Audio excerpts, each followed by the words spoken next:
Okay, it's time to start. Hello, my name is Lev. Today I'm going to tell you about the new version of TrueConf MCU software solution.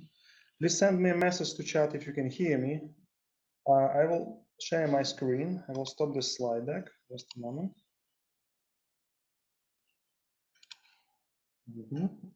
Okay. So we released previous version not some time ago, maybe a couple of months ago. Today we're going to tell you about the latest release, which is available since last week, which is 1.4. The version 1.4 is already available.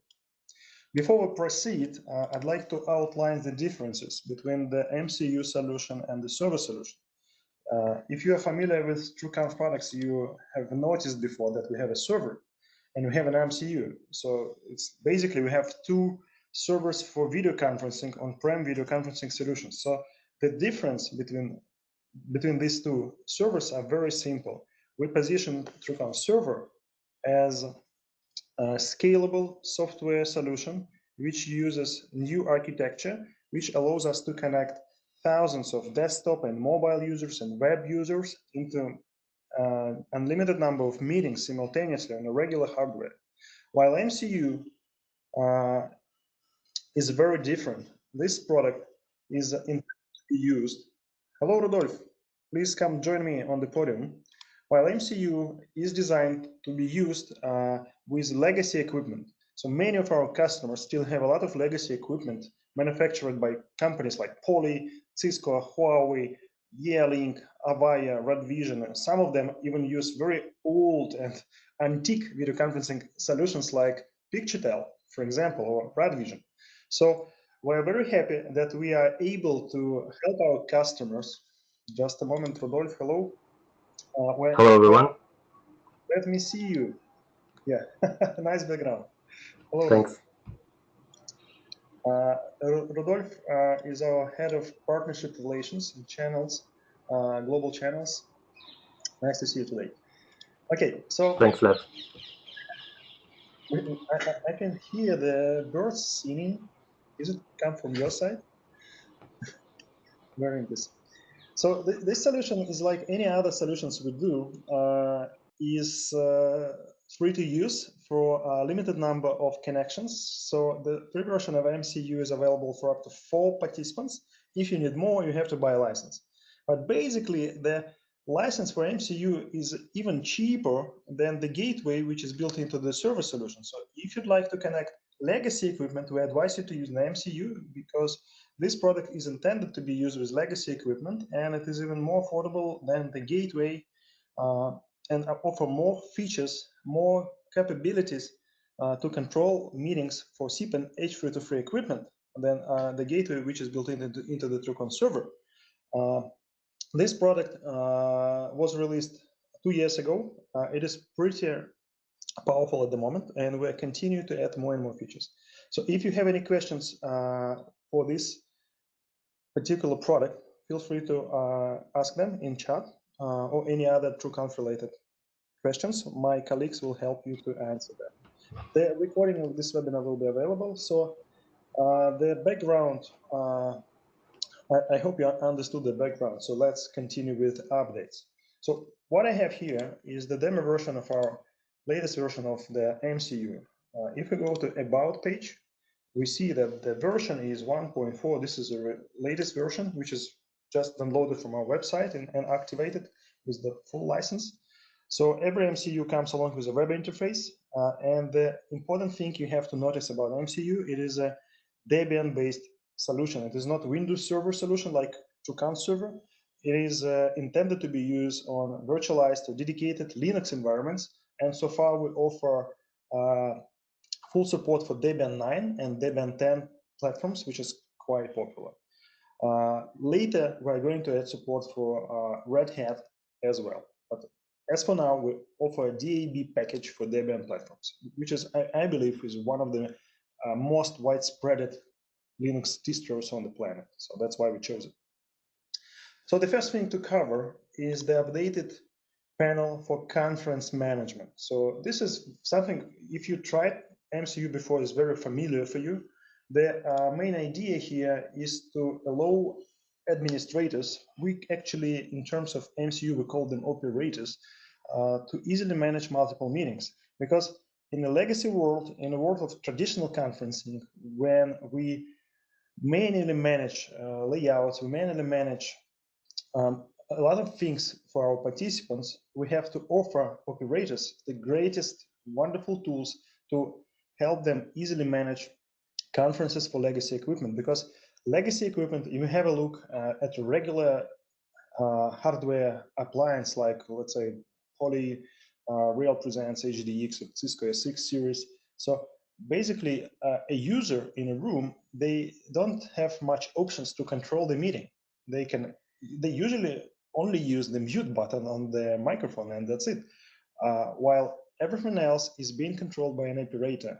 Operator create meetings, operator add participants, operator adjust layout. So we have to offer tools for operators to control large meetings and to do this easily, not just for a single meeting, but for multiple meetings simultaneously. And with this idea in our heads, we design and continue to improve our MCU solutions to bring the flexibility and ease of use for operators. And this interface shows you how easily we can switch between multiple meetings, how easily we can create new meetings by simply clicking on plus button. So all those features we have covered in our previous webinar, so you already seen them. So to start, I will show you the first thing we have added. Let me go to this meeting. I will edit by clicking on a pen, and I will go to Participants tab, and I will add some endpoints. So when this meeting will start, all those endpoints from my address book will be automatically invited to the meeting. The new thing here, and this feature is global for the whole solution, now we are able to perform group actions on list of participants on the list of contacts. So any list with endpoints can be addressed as a group. So let me show you. When I select multiple people, I can perform some actions above them. Because this meeting is not started yet, we're about to schedule a meeting, about to create a new meeting. So I can set here some default, not actions, but default state for the microphone, default state for the camera, and auto answer and some other features. Let's, for example, sensitivity of the microphone for every participant. But before, I need to do this manually by simply clicking all microphones. But now I can, for example, select everyone and disable their microphones when they join the meeting. And all microphones will be disabled when they join the meeting. And the same is true for volume control and sensitivity. So I can increase the sensitivity for all endpoints who is about to join this meeting. And the same, I will cancel this, is true for the ongoing conference. So I will start the conference with 3 endpoints from our demo room, which is Cisco, Poly, and our group endpoint. In just a moment, the conference is starting. Let's wait a little bit. Here we are. So the conference is on. We see that it is active for 5 seconds already. We are stuck to receiving the previews of the images are being captured by cameras of those endpoints in real time. And we can also do here the group actions. But in this case, the group actions will be applied to the live participants. So we can in real time disable their microphones or cameras, or we can, for example, enable or disable the noise canceling or automatic gain control in real time. So a lot of features was added to be performed over the group of participants to save time of the operator. All things we do is to save your time, save time for the customer operator who is managing the legacy equipment. The new thing here, besides group actions, is the following. Just to show you, I will click, I'm sorry, I will click the clock icon to show you new additional information which can be displayed for the participants of the meeting.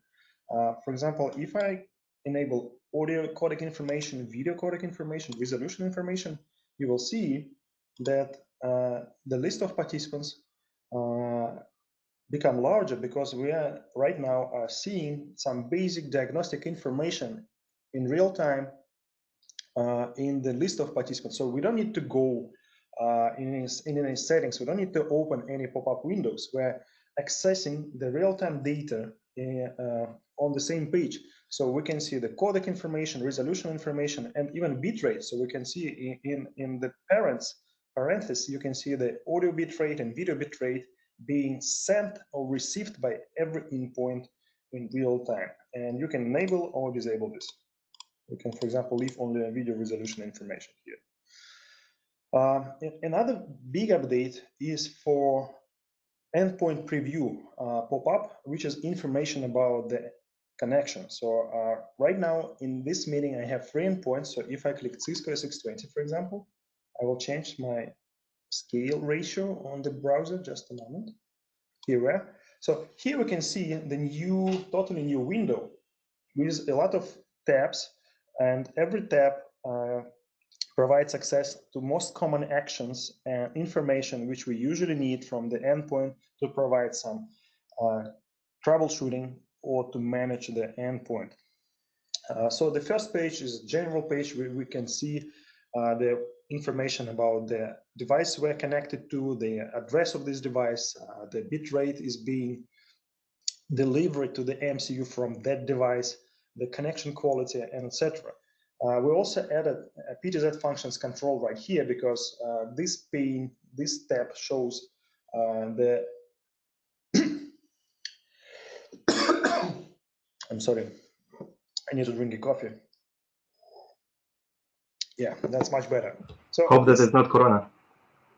It is not. I'm vaccinated. It's difficult to tell the whole day about this new update, so I'm sorry for that. Just needed some water. So this tab shows me the image from the camera, which is being captured in the real time from the endpoint. And the quality of this image was significantly increased. Right now, we're able to show to the operator, who is usually located remotely from the endpoint, he is usually outside of a room, the quality approximately 360p, which is very nice resolution, and sometimes even higher, which could be the preview could be up to 480p, which is something we call DVD quality 10 years ago.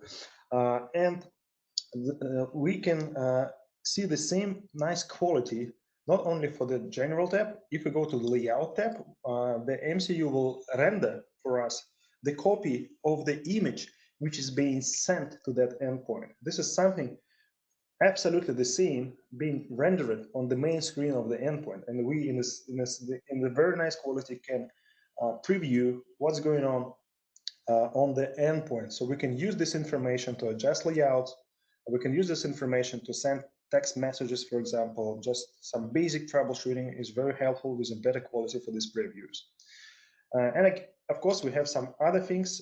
We decided to add a lot of technical data for the connection quality. So video and audio tab shows me all the data about the connectivity, the codec, the bit rates, packet loss, jitter, everything for audio and for video. We also added settings here. So from the same information panel, we can, for example, rename the endpoint.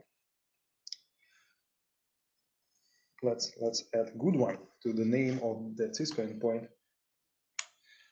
Once I save, I go to the layout. I will see the Cisco good one here. So it is applied automatically. So once I click the save, it is applied to the whole meeting. So no need to go somewhere. We can do this renaming of the participants right here. And we can also control the levels of the audio we receive and send to this endpoint. So if we increase the speaker volume, the MCU will increase the level of audio being delivered to this endpoint. And vice versa, if I increase the microphone volume level, the sensitivity of we are not able to adjust the sensitivity of the endpoint microphone. Of course, we increase the level of audio being delivered from this endpoint to other participants, and we can do this right here.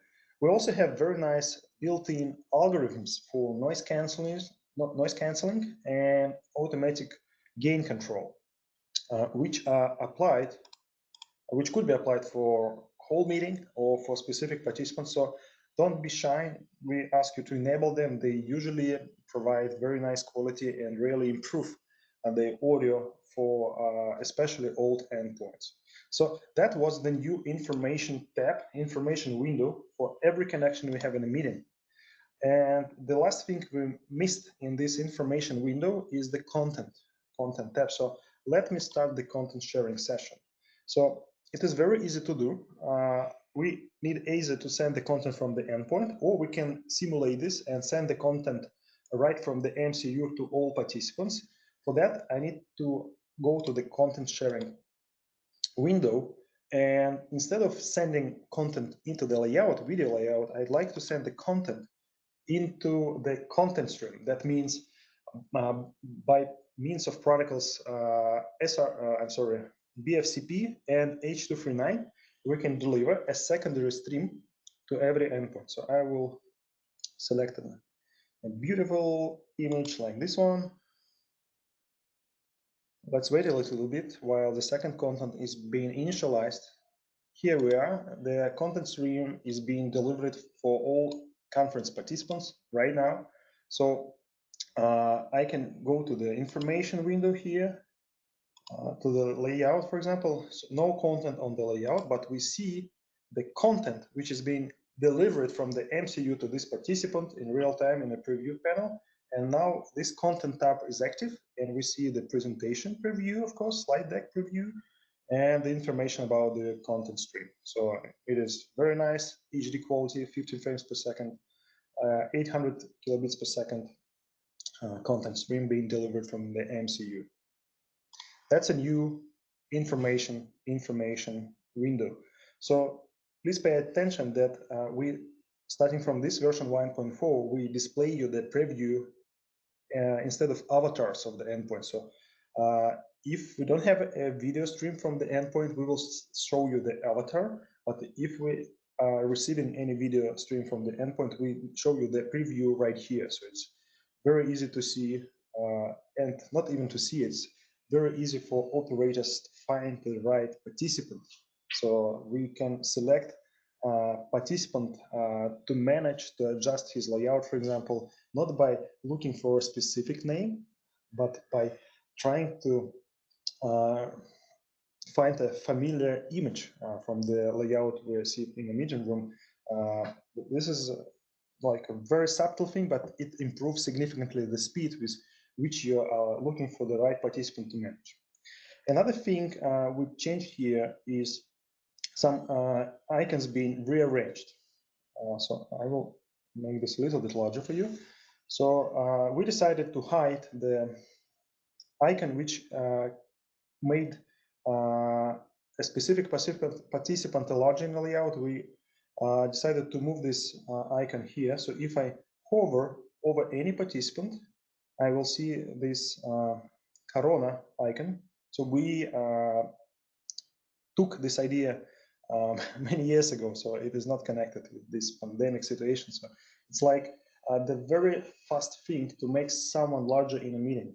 So you just click here, and this participant will become larger for all participants. And you see the orange outline next to this participant. So it's like despite any layouts being selected, it is automatically become larger for all participants. So if I remove this corona, I will be able to manage layout manually for this participant.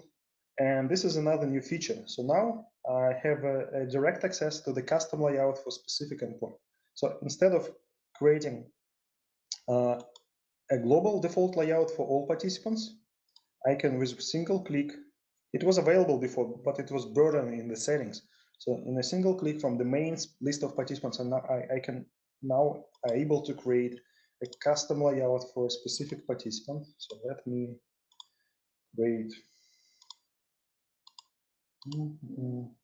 This one looks nice.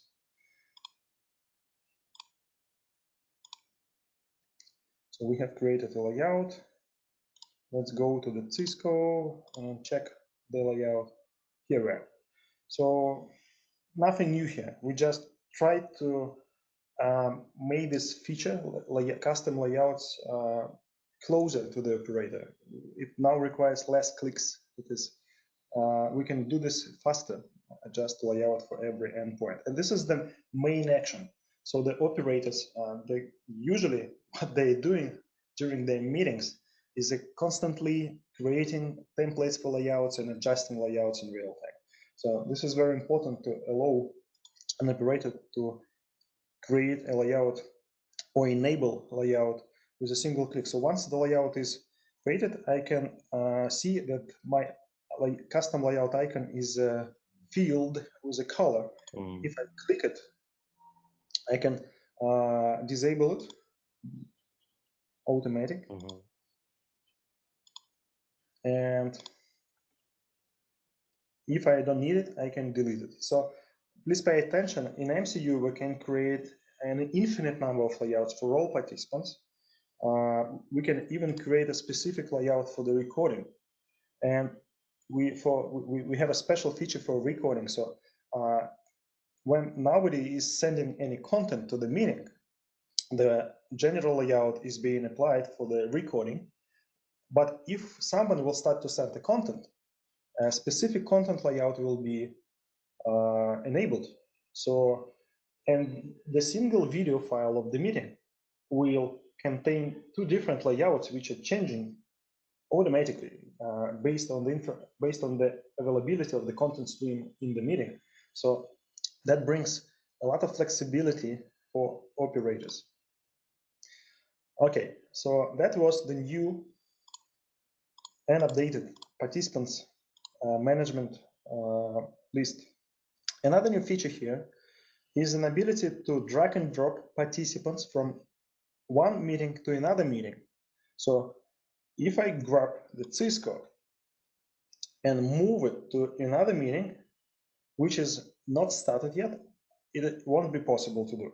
However, if I start the second meeting with non-participants, it is empty meeting, or it could be another meeting with a lot of participants, doesn't matter. Now it is possible for me to grab Cisco and move it to another ongoing conference. Once I release my mouse button, Cisco immediately is being transferred from the first conference to another one. So now we have in the first conference only 2 participants with Cisco in another one. So if I go to the preview layout, we will see that now none participants is there, only Cisco, only 1 participant is here. So, and again, we can grab this participant and move it back from the second meeting to the first one.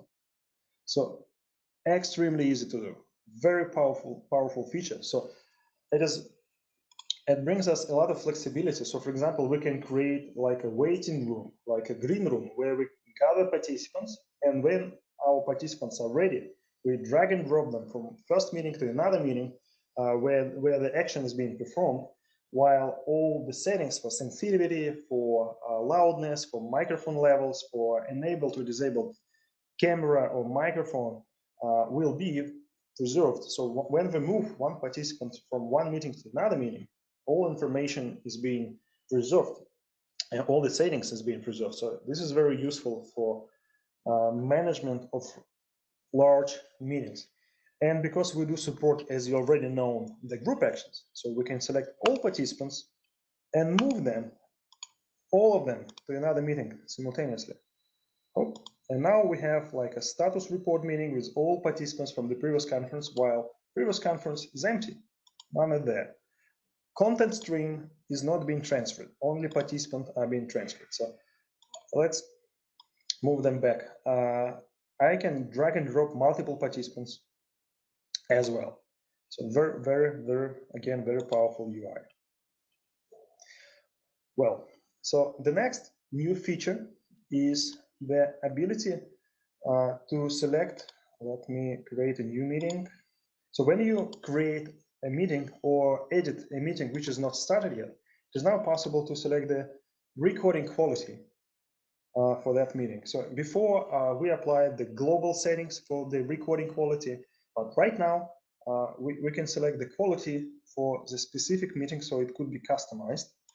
And it is very easy to manage the recording. For example, for the meeting we have right now, when I click the recording icon here, the recording will automatically start. So we can see this by the red recording icon being flashing while the recording is active.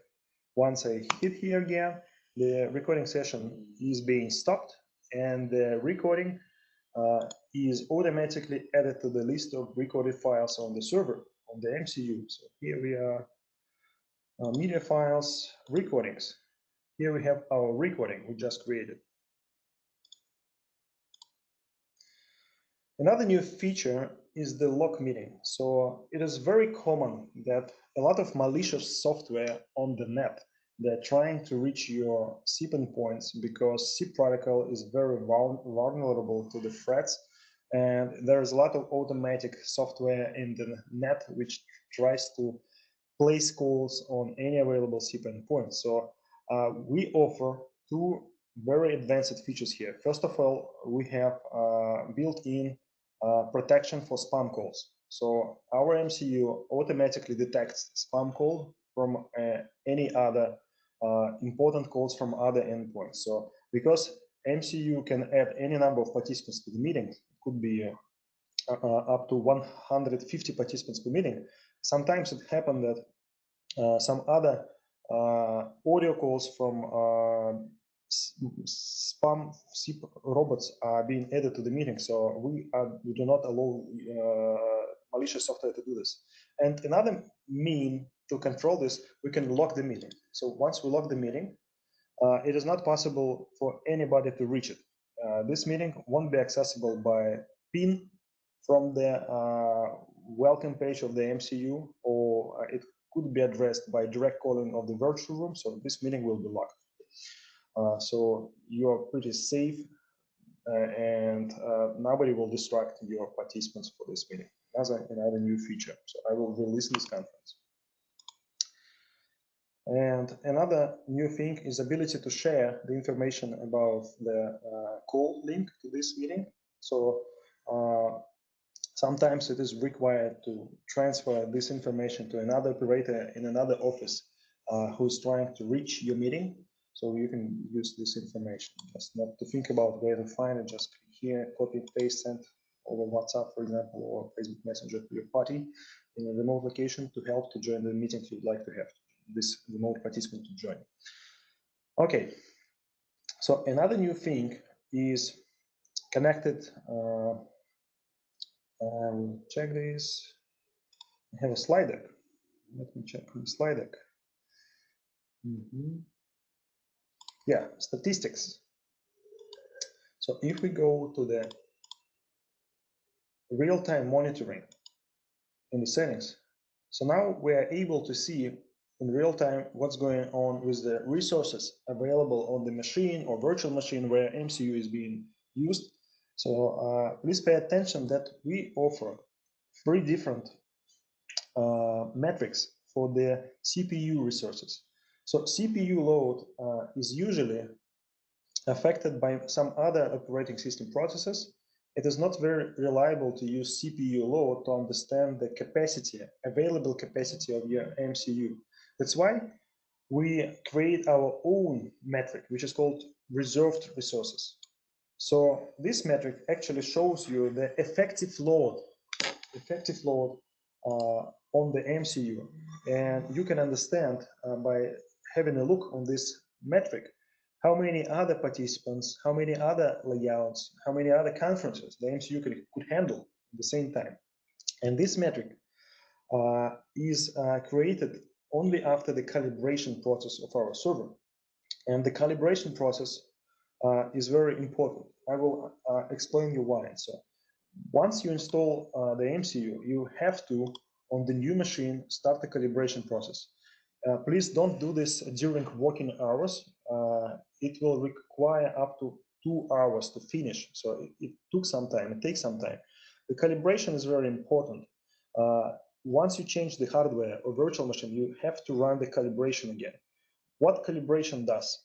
It simulates the load, different amounts of load on MCU, and it fills up a lot of tables with the rules on how to handle multiple conferences under limited resources.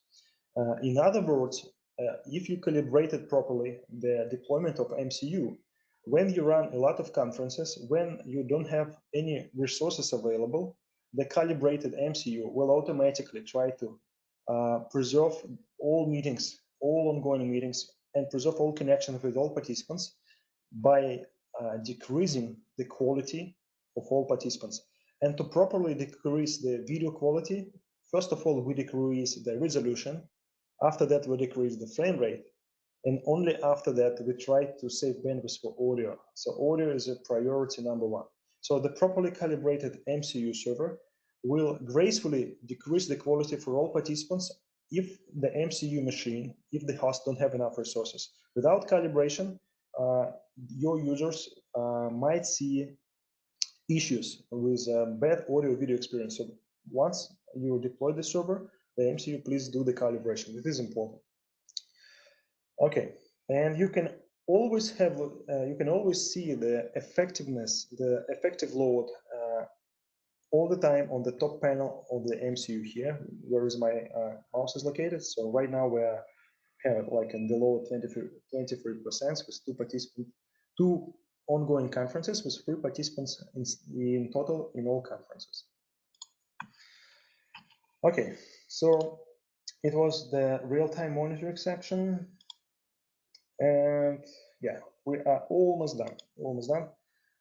Another thing is the calls settings. Yeah, here we are. We added the setting to define the amount of time in minutes for every new participant to join the meeting. So when you call an MCU, when you are not calling directly for the specific virtual room, when you are calling the lobby, like a main address of the MCU, you are always being offered to enter the conference ID and the PIN, the password for this conference. And before it was limited to 1 minute, which is sometimes for some users is not enough. So we decided to add the settings. So now you can enlarge this period of time, the lobby time, during which any new user joined to the lobby could join the meeting and enter all required information to properly select the meeting. There's another new feature. And the last one, the network here, yeah, here we are. And the last new feature is important for our technical support team. Sometimes when some exotic endpoints are being connected to our MCU, we could see issues. It is a very common situation for other solutions, other vendors' MCUs when we, for some reasons, we, for example, don't receive the content stream from Sony endpoint to via or life-size endpoint. It happens all the time. So because all manufacturers, they treat standards freely. They don't strictly follow the standards. They have some minor changes, which creates a lot of different issues between different endpoints from different vendors. And to help us to better handle those situations, we always ask to create network dumps, but it is very difficult to create for any administrator to properly create the dump of the network connections, because it has to be performed on the router. We have to run router in a special metering mode, so it is not easy task to do. So now it is possible to capture the exact snapshot of the information being sent or received on the network interface for the MCU in a special dump file, which can be attached to any ticket to us, and we will it will significantly decrease the time required to troubleshoot H.323 and SIP connectivity issues which sometimes arise. And to do this, it is very easy to do. We have to select the network interface we'd like to capture. MCU could support many network interfaces. If you have a server with multiple network cards, so we can utilize all of them to provide output videos for meetings. for this machine, I have only one network interface, so I will select it and click Start. And the dump will be created automatically. Because we have a meeting ongoing, so you see that the size of the dump is pretty large, but it is exactly what we're looking for. So once I stop, we can download this dump and send us for troubleshooting. This is quite important. So that's it. That was the MCU, TrueConf MCU 1.4 update. So I hope you enjoyed this webinar, and let's have a look if you have any questions. Okay. There is already one question. Even two. I see. Yeah. Thank you, Mr. Knies, for the question. So will there be the possibility to connect TrueConf server and MCU in the future? Some kind of internal link cascade? Very nice question. Thank you. So, Max, yes, we are going to add, unfortunately not this year. So we are going to add the thing which we are calling the, I will stop sharing my screen. Here I am. Yeah. Okay, so we're going to add a feature which will be called the hybrid cascade. That means that TrueConf server and TrueConf MCU could be federated together, that any TrueConf MCU meeting could be joined via link. So for any MCU meeting, we will be able to provide a link, and participants who join using this link will be able to join this meeting using TrueConf applications or web application from TrueConf, the WebRTC applications, and it won't require a lot of additional resources from an MCU. All those third-party participants connected using WebRTC or TrueConf protocol will be handled by TrueConf server. So this is even better than cascading. So we will be able to populate MCU meetings with hundreds of participants using the power of our two products, TrueConf server and TrueConf MCU. But it's quite complicated thing, and we are going to add this in the future versions, but currently this feature is under development. So yes, we are going to do this. But as for this moment, this can be done as well, but it requires for operator to create a custom layout on TrueConf server. It requires from operator to create a custom layout on MCU side and invite every meetings to each other. So this kind of cascading is already available, but it is not automatic. So it requires some to perform some actions for operator on both servers. Okay, so the next question is, MCU can be used better in combination with TrueConf server? Yes, of course, it could be.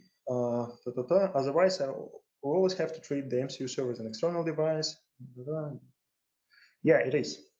Yeah, it is a comment on the first question, actually.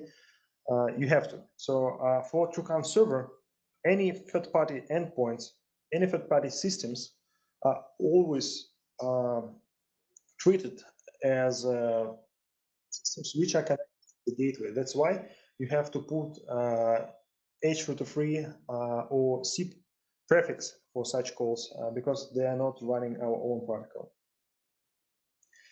Okay, thank you, Max. I have here a message on WhatsApp here, and the question is very short.